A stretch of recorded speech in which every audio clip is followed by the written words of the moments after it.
Lahat naman nagiging personal siya, eh. Sa tingin ko parang lumiliit yung mundo ko habang lalo akong nakatira sa gubat.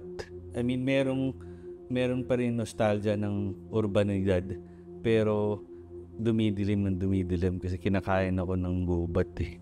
Kaya gano'n, yung kung ano lang yung nakikita ko 'pag yung construction sa probinsya, yung repair sa road, yung maraming repair, yung kadiliman ng gubat, yung katahimikan. Pero may sense pa rin ng longing for ng neon light ng city. For example, yung prehistoric na images, yun yung nakikita ko dati. Gusto ko talaga magpinta ng Luneta Park, eh. Ang painting ng Luneta. Kaya, di ba dati yung sa Luneta may park yung children's playground, yung puro dinosaur. Parang parati ko yung naiisip, parati ngayon, hindi ko alam. Tapos nalaman ko sinira na pala yun. Yung nostalgia ko sa Maynila. Tapos kung paano ako mabuhay sa probinsya.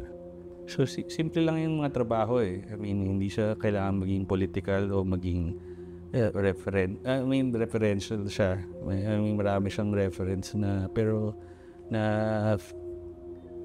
natural yun na na-filter ko lang kung ano yung nakikita ko, na naririnig ko, na nababasa ko, o napapanood ko. Tapos, ganun, parehas pa rin yung proseso.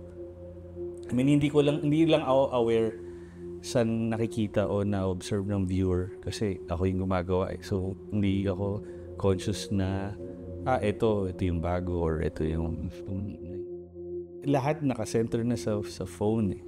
'Di ba? So parang tapos yung void, yung black hole, 'di ba? Lahat tayo nasak na dun sa hole, eh. Yung unknown hole, pero hindi natin alam na kokontrol na tayo.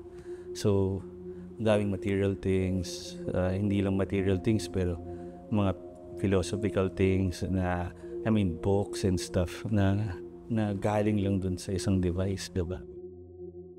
Yung element dong parang may mga fruits and stuff dun sa gilid. Meron tumatak sa image ni Man Ray.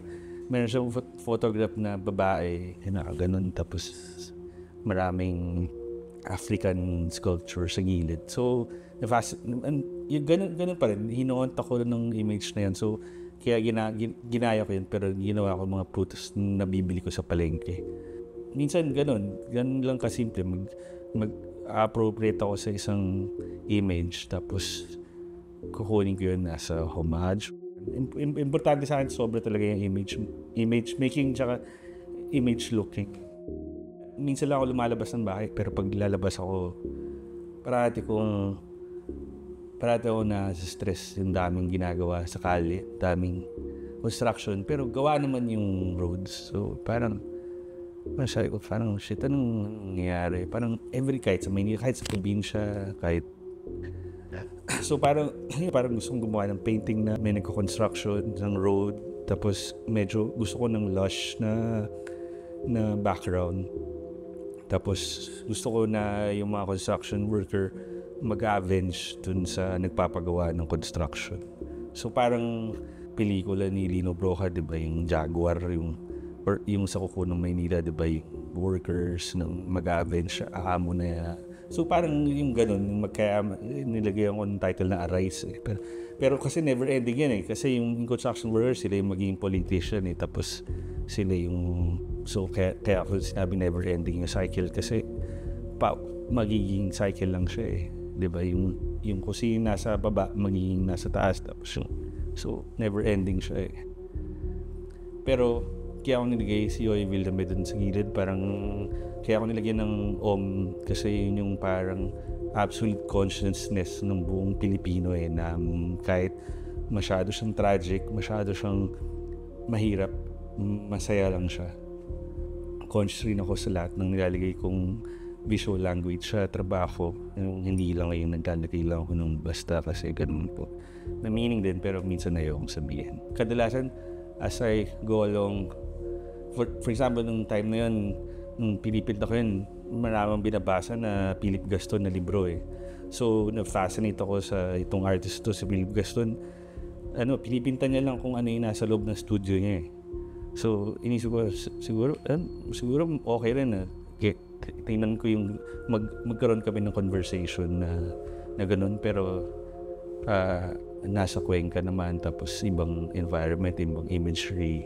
Hindi ko naman siya literal na gagayahin kasi nagsisigarilyo siya, hindi yung nakasigarilyo. Dalasan ng painting yan, may sigarilyo. Yung Guy Kingo, yung time na yun, nung last month, nanonood lang ako ng ng mga 1970s na mga anime, yung mga trabaho ni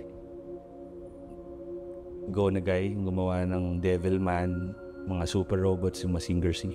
So yun, tapos na-influensya ako. So ginawa ko yung painting parang ganun. So ganun na ako magpinta actually. Pero meron pa rin ako fascination sa urbanidad, sa recto hanggang ngayon. Yung lahat ng painting ko, hindi na ako gumagamit ng puti Wala na akong puti na ginagamit. Yung puti ko or yung highlight ko, ginagamit ko yung main na kulay. For example, blue. Yung blue na hahaluin ko na main color. Yun na yung pinaka puti kong kulay. Tapos gagawa ako ng gradation, padilim. So para siyang mag-fade sa black na. Yung mga ganito na images, para lang siyang pumapasok tapos lumalabas. Tapos pumapasok, lumalabas. So minsan nagiging known siya Minsan natatandaan mo siya ng matagal. Minsan hindi mabilisan lang So parang na-interest ako sa ganung idea yung parang sa subconscious mo meron kang tinatagong memory doon na unknown diba, na hindi mo minsan nilalabas o nandun lang parang sa loob, minsan nilalabas mo.